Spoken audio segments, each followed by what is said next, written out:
নাটবল্টুর কাণ্ড কারখানা। কি গো, তুমি এখনো গেঞ্জি পরে? কেন, গেঞ্জি পরার আইন নেই নাকি দাসপাড়ায়? আরে আইনের কথা উঠছে কেন? গেঞ্জির সঙ্গে আইনের কি সম্পর্ক আছে সেটাই তো বুঝলাম না। বলছি পাঞ্জাবি টাঞ্জাবি পরনি কেন এখনো? তুমি কি বলছো আমি বুঝতে পারছি না। এই বিদঘুটে গরম, এই গরমে খামোখা পাঞ্জাবি পরতে যাবো কেন? হ্যাঁ, আর তাছাড়া বাড়িতে তো আমি গেঞ্জি পরেই থাকি। কি হলো আঙ্কেল, আপনি এখনো গেঞ্জি পরে বসে আছেন?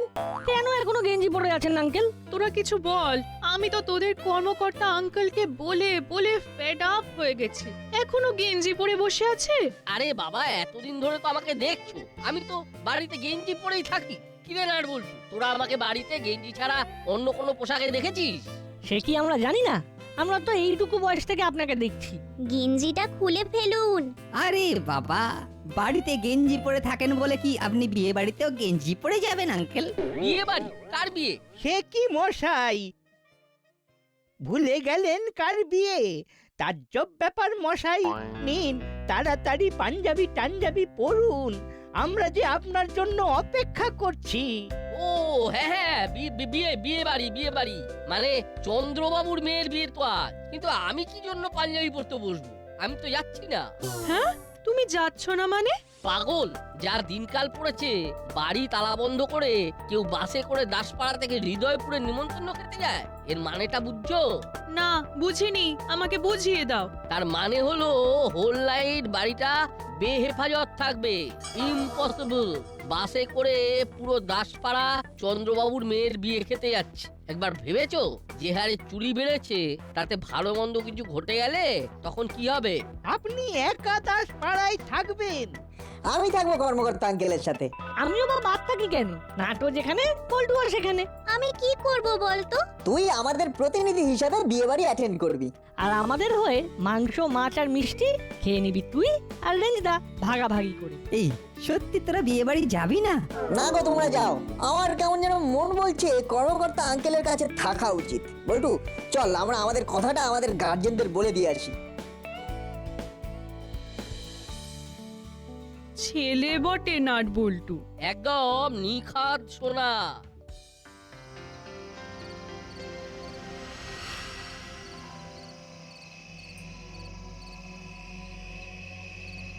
পুরো দাসপাড়া খালি। আমরা এখন মালি যত্ন করে জিনিসপত্র ফাঁকা করব।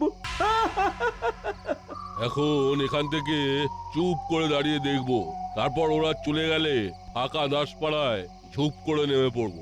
এত দূরে দাঁড়িয়ে আছি যে ওদের কিচ্ছু কথা শুনতে পাচ্ছি না। ওদের কথা শুনে কি হবে? ওদের চলে যাওয়াটাই হলো আমাদের মূল লক্ষ্য। কি ওস্তাদ, ঠিক বলছি? এত জোরে কথা বলছিস কেন? কেউ শুনে ফেললে আমাদের চুরি করা খুব কষ্টের হবে। এইরকম ফাঁকা দাসপাড়া কখনো দেখেছিস? চালা, পুরো ঘর ঘর ধরে খালি করব। প্রথমে যাবো কর্মকর্তার বাড়ি। বাবা, এই টুকু দুটো ছেলে পুরো দাসপাড়ার দায়িত্ব নিয়ে নিল। আমার খুব খারাপ লাগছে। আমরা সবাই আনন্দ করব, আর নাট বল্টু বেচারা এখানে পড়ে থাকবে। আমরা নিশ্চিন্তে যাচ্ছি, কারণ কর্মকর্তা বাবুর সঙ্গে ওরা আছে। ঠিক বলেছেন দিদি। এটা বেশি বাড়াবাড়ি। পুলিশ তো সব সময় টহল দিচ্ছে, এর মানে পুলিশের ওপর আপনাদের কারো বিশ্বাস নেই? অবশ্যই বিশ্বাস আছে, বড় বাবুর ওপর বিশ্বাস না রেখে উপায় আছে? এবার যাওয়া যাক, ট্রেন উঠে পড়, ড্রাইভার গাড়ি ছাড়ো।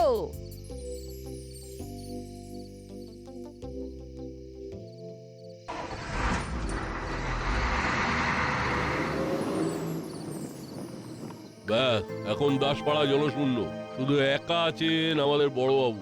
চলো আমরা আমাদের কাজে ফিরি।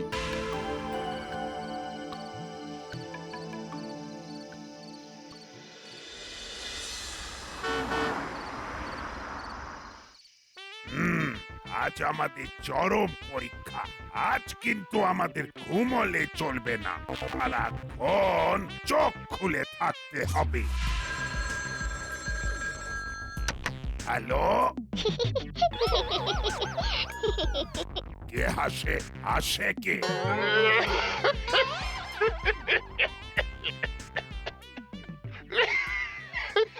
কে কখনো হাসছো কখনো কাশছো।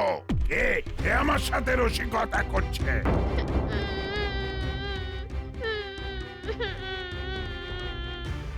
দূর, যত সব ভুরকুটির দল।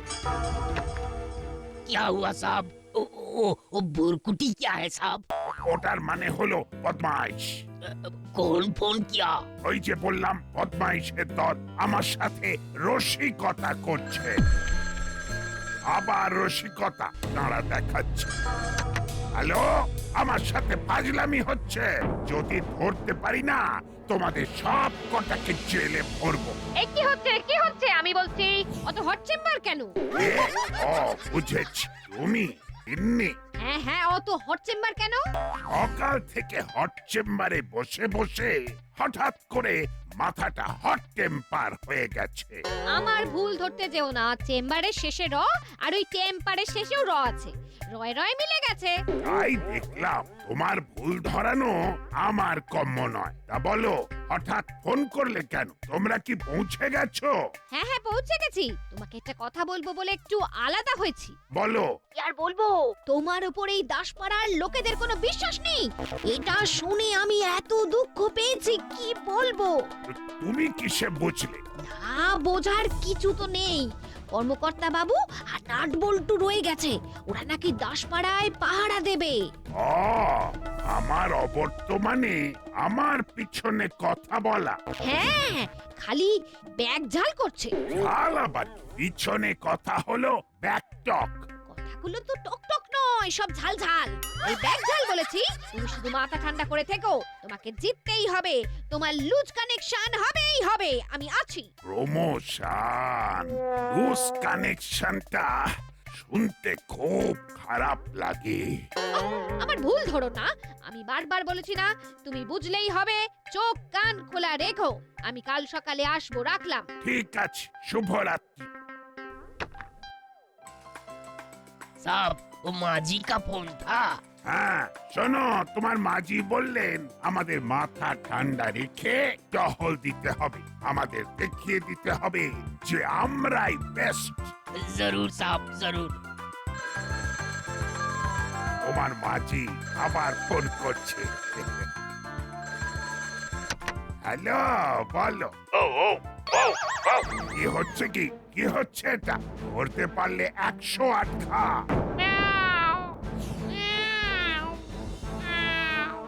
একে আমার সাথে রসিকতা হচ্ছে।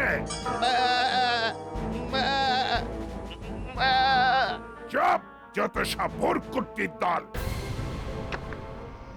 ও খুব মজা হয়েছে, বড়বাবু খেপে বোম। এটা হলো যুদ্ধের প্রথম ভাগ। মানুষকে ঘেঁটে দাও। বড়বাবু ঘেঁটে গেল মানে বড়বাবুও চঞ্চল হয়ে গেল।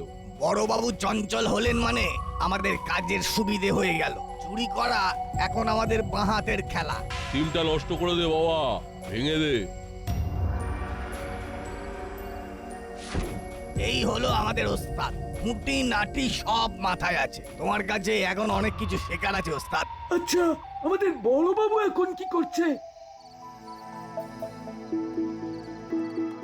এবার হতভাগাগুলোকে দেখাচ্ছি। ফোন করে কথা না বলে খালি হরবলার মতো কখনো কুকুর, কখনো বিড়াল, কখনো ছাগলের ডাক ডাকছে। হাই, কে রে? আমার সাথে রসিকতা করছিস?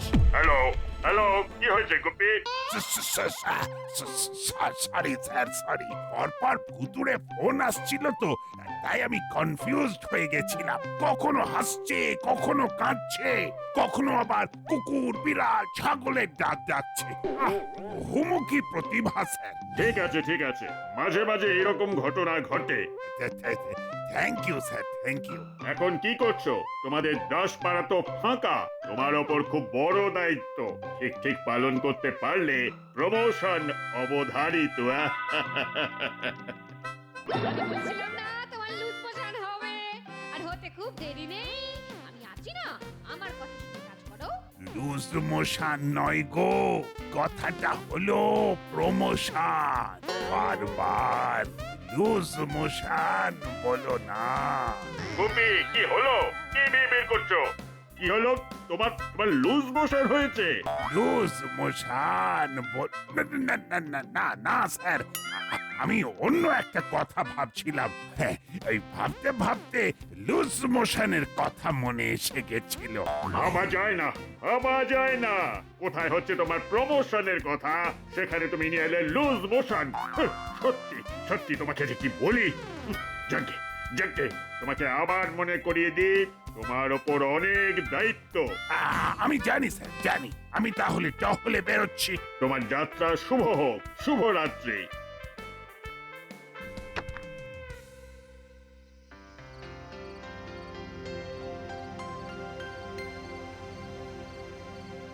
আঙ্কেল, বেশ ভালো খাওয়া হলো, এবার একটু হাঁটা যাক।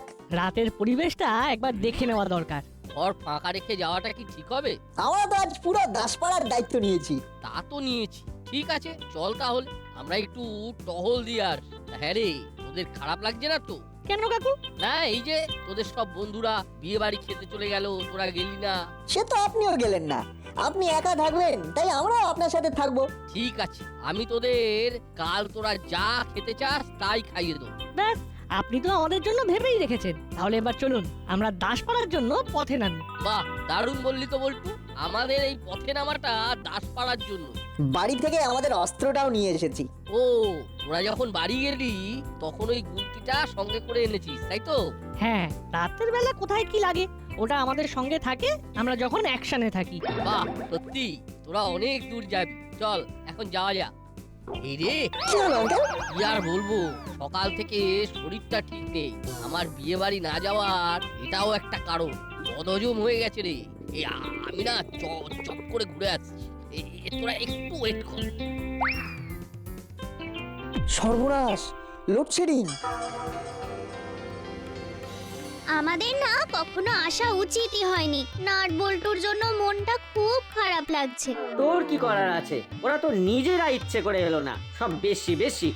ঠিক বলেছিস শুলা, এদের সবেতেই তো বাড়াবাড়ি। ওরা নিজেদেরকে কি যে মনে করে কে জানে। দাসপাড়ার মাসিহা। যা বলেছিস। তাছাড়া আমাদের বড় বাবু তো আছেন। কাল গিয়ে দেখবো ওরা কি হাতি ঘোড়া ধরেছে। তোরা কি চাস যে দাসপাড়ার কিছু হোক? ওদের জন্য না এখন আমারও না খারাপ লাগছে, বুঝলি? দেখছেন দিদি, রেঞ্জ কেমন বদলে গেছে। হ্যাঁ, শুনলাম ওর কথা, বেশ ভালো লাগলো। সব ঠিক থাকে যেন। ওরা এখন কি করছে কে জানে।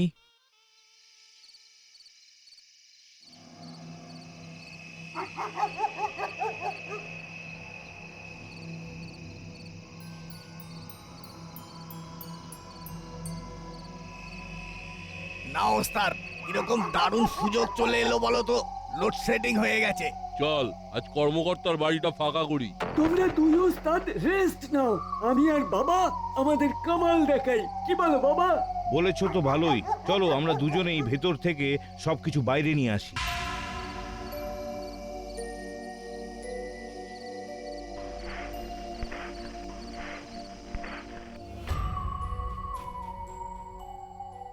অন্ধকারে দাঁড়িয়ে আছিস যে, ভয় লাগেনি তো? আমাদের ওইসবে অভ্যেস আছে। আধার হোক বা আলো, মন্দ হোক বা ভালো, আমরা সবকিছুতে অ্যাডজাস্ট করে নিই। যাক, এবার তাহলে যাওয়া যাক। শরীরটা এখন বেশ ঝরঝরে লাগছে। বল্টু, একটা আওয়াজ পেলি? পেয়েছি, কেউ মনে হয় ছাদ থেকে নিচে নামলো। তাহলে কি চোর? একবার দেখতে হবে। বিজয় আনন্দ অনুভব করছিলেন নাট বল্টু। হাতে নাতে চোর ধরবো। চেলার ওপর আমার ফুল কনফিডেন্স আছে। আমি ওকে দারুণ তৈরি করেছি। বাবাও কিন্তু খুব ভালো চোর, ওকে তৈরি করতে হয় না, ও একেবারে তৈরি। দেখা যাক, ওরা আগে সফল হয়ে বেরিয়ে আসুক। এই লোডশেডিংটা হয়ে কি সুবিধাই না হয়ে গেছে। সবই তো বুঝলাম, কিন্তু কোথায় কি আছে সেটা বুঝবো কি করে? একটা মোমবাতি তো দরকার। আমার কাছে ছোট টর্চ আছে, ভাবছো কেন? জ্বালাও আলো, দেখি তোমরা কত দূর যেতে পারো। এবার কি করবো রে? ওদের জানতে দেব না যে আমরা আছি। তারপর দেখ না কি করি। হাতে তো আমাদের দুজনের গুলতি আছে, আর পকেটে গুলিও আছে। গুলতি আর গুলির কম্বিনেশন। আগে ওরা কি করে দেখি। আলোটা দেখাও চেলা ভাই, কোথায় কি আছে একটু দেখে নি। এই নাও,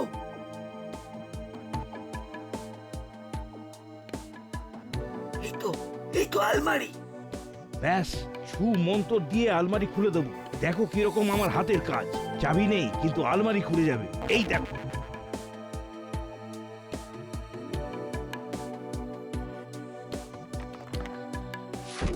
ওরে বাবা রে, কে রে? ওরে বাবা রে, মরে গেলাম রে। ওরে বাবা, ওরে বাবা। এই কি হলো বলতো? ওদের দুজনের চিৎকার শুনলাম মনে হলো। চলো তো দেখি, মনে হচ্ছে অন্ধকারে পড়ে টড়ে গেছে। সব অনারই তৈরি হয়েছে।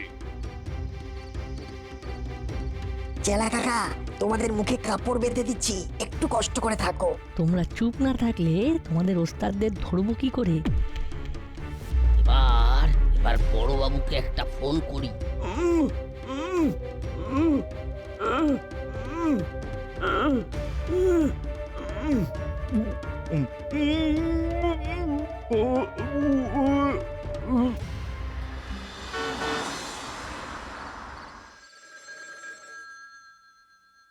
আবার ফোন বাজছে। এত রাতে কি কেউ উল্টো পাল্টা ফোন করবে? কি হাবু, ফোনটা ধরেই ফেলি। হ্যালো, আমার বাড়িতে দুটো চোর চুরি করতে এসেছিল, তাদেরকে ধরে বেঁধে রেখেছি, আপনিও চলে আসুন। ওরে বাবা, আপনি চোর ধরে ফেলেছেন? বাবা বাবা বাবা, আমি এক্ষুনি আসছি। রাখুন রাখুন। এবার বৃষ্টিকে ফোন করে সুখবরটা দিতে হবে।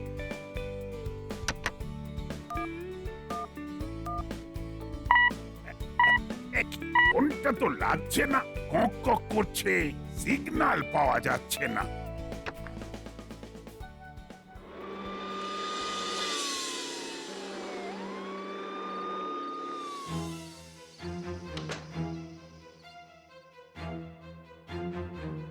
বুঝলি কাকাতুয়া, ওরা ঘরে ঢুকে আমাদের জন্য দরজা খুলে রেখেছে। বুদ্ধিটা ক্রমে ক্রমে খোলতাই হচ্ছে। এখন আমরা কি করব? আমাদের তো শব্দভেদী বিদ্যা জানা আছে, অন্ধকারে ওদের দেখতে না পেলেও কথা তো শুনতে পাচ্ছি।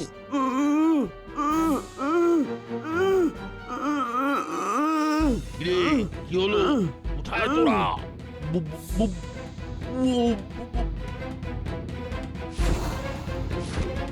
ওরে বাবা রে,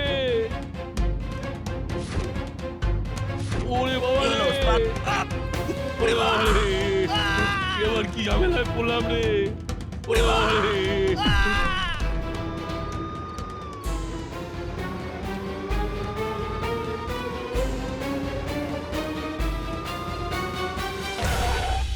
ভাবলাম ফাঁকা মাঠে গোল দেবো। ফাঁকা মাঠ আর পেলি না। এই দুটো বাচ্চা তোদের চারজনকে খোল খাইয়ে দিল। এই যে এক্ষুনি ফোন করে বললেন দুটো চোর ধরেছেন। এই চোর দুটো হলো মাছের টোপ। ওই টপ দিয়েই খপ করে আরো দুজনকে ধরে নিলাম। বড়বাবু, কি সাংঘাতিক টিপ ওদের! এই অন্ধকারে গুলতি চালিয়ে চেলা, মুড়িলাল, কাকাতুয়া আর বাবাকে একবারে ধরাশায়ী করে ফেললো।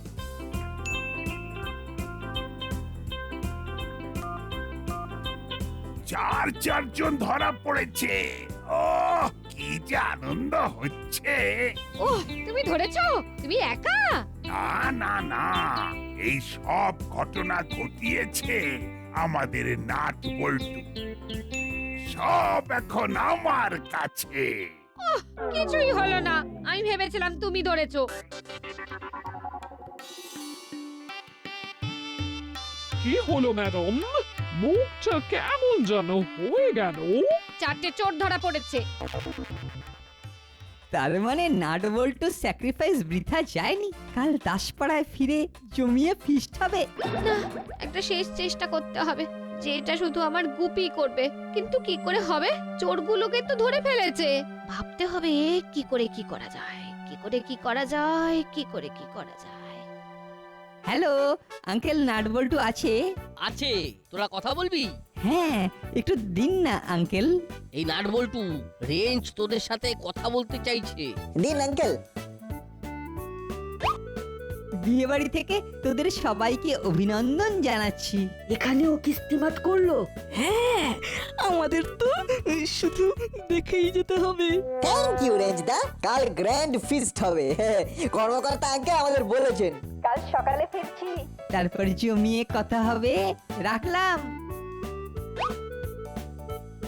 বাবু চলো ওদের নিয়ে যাই। আর যাবার আগে একবার বলি, নাট বল্টু তোদের জবাব নেই।